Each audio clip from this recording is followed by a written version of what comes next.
Welcome back to another tutorial. Today I have a really cool topic for you guys. It's on range masks within Lightroom, very similar to luminosity masks within Photoshop. And we're going to be focusing on luminance and color today. Now, just like luminosity masks, range masks work with luminance values, so we can make very fine-tuned selections of certain tonal ranges within our image. So for example, let's just say that I was using a graduated filter and I wanted to only affect the brightest brights, the midtones, or even just the darkest darks instead of everything within that filter.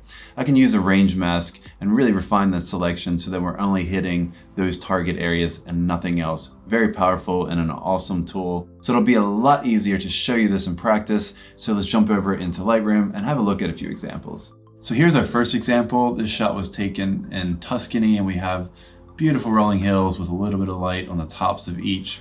I really want to emphasize this and pull out some extra saturation as well as some brightness. So what I can do is I can go to my radial filter and I can make a quick selection of just the center area. And you can see it's targeting everything within this space. Now we don't want that and we want to refine our selection. So what we can do is we can go down to range masks here and click where it says off and select luminance. So if we click on the show luminance mask, we can see which areas this is being applied to. That red color is going to show us what is being selected. Below that we have range and smoothness. Now range is going to let us control our luminance values. So to the far left we have our shadows and to the far right we have our highlights, and below that we have smoothness. So if we drag it to the right, we can have a smoother selection, and if we go to the left, it'll be a little tighter. So just to show you an example, I want to only target the highlights, so I'm going to move this away from the shadows, and right away we can start seeing an impact. I'm also going to start adjusting the smoothness and start pulling it down to the left. And this is all just a little bit of tweaking. Now we also have feather, which is also going to control the smoothness, and you can see the impact there. We don't want that. So let's just smoothen that out a bit.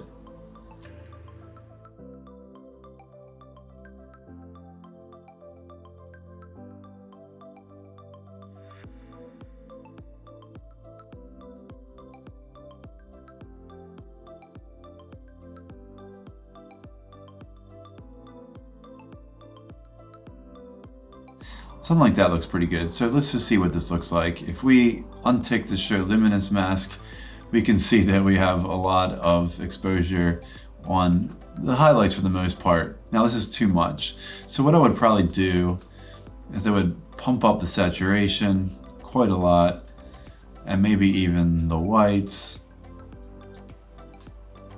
maybe a little bit of the highlights. And we can refine the position of this as well.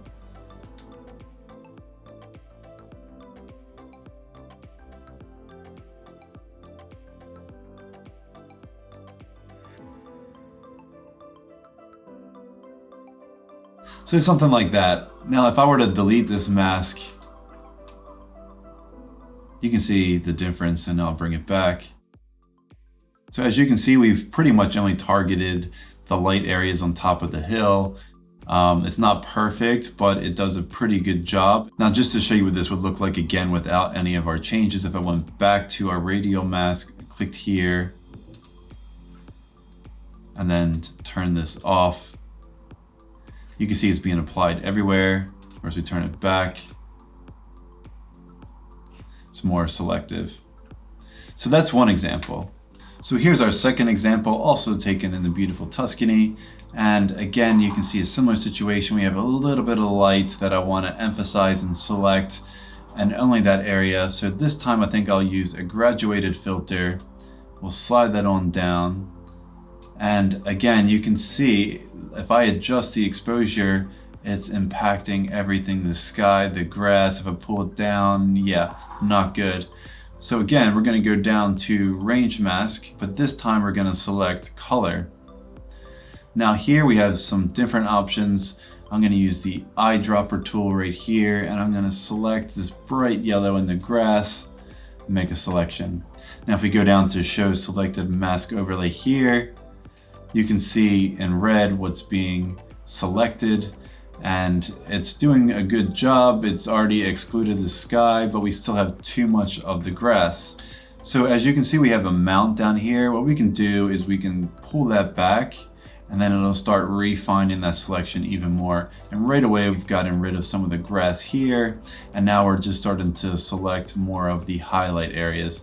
I'm gonna bring that back just a little bit further, something like that, and I think that's a pretty good selection. So now I'm gonna turn off the mask overlay and start making some adjustments. I'll probably bring up the saturation quite a bit, maybe even change the white balance, make it a little warmer, maybe crank up also the whites and highlights. And right away, you can see that we're making some adjustments just to this area. Matter of fact, I can also change the color. So down here, if we click on this little box, we can pick a more orange color, just warming that up a bit more. Maybe bring up the highlights a bit more.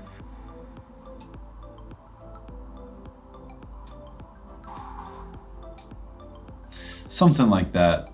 And right away you can see that we're not affecting the sky or these darker areas in the grass, just the highlights as we wanted. And just to show you what it would look like if we were to turn off this mask, you would see that we have all these adjustments impacting everything within this graduated filter. Whereas now we turn it back on to color, and we're only impacting the areas that we want to actually have an effect on. So that's another way of using a range mask, by using color. So our third example was taken in Northern Ireland. It was a very moody day, and over here I've already made some basic adjustments. I brought down the exposure a lot as I wanted to keep the mood, but then I also wanted to make sure that my sky was not blown out. Now, by doing so, I've completely darkened down the cliffs on the left and the right, but we can use our range masks and bring a little bit of that back. So let's go back to our radial filter, make a selection,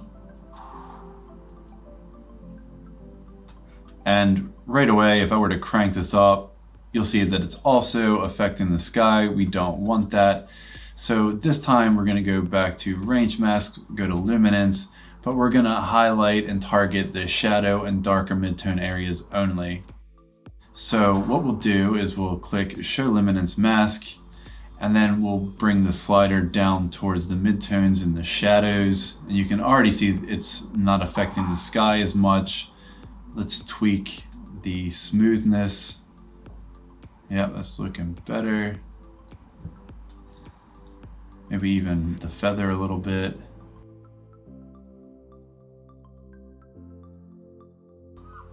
Something like that's good. I'm gonna turn that off. Now maybe I'll just bump up the shadows quite a bit. Something like that, maybe a little bit of saturation. And if we duplicate that, right click, duplicate, we can drag it to the other side. And if we click to show luminance mask, we can see that it's also targeting just the darker areas without affecting the sky. So let's click that off. And right away we can see huge difference. We haven't affected the sky, we've only touched on the darker areas, the darker midtones and the shadows. So very useful technique. And if I were to click this back on and delete them real quick, you can see what we started with, completely black pretty much. And then the final product with range masks, a little bit of life has come back into this image. So I hope you can see, even within these three examples, just how powerful range masks can be when you're trying to make very fine-tuned selections. Again, I hope you found this tutorial useful. If you did, hit that subscribe button, like button, and tune in for future tutorials.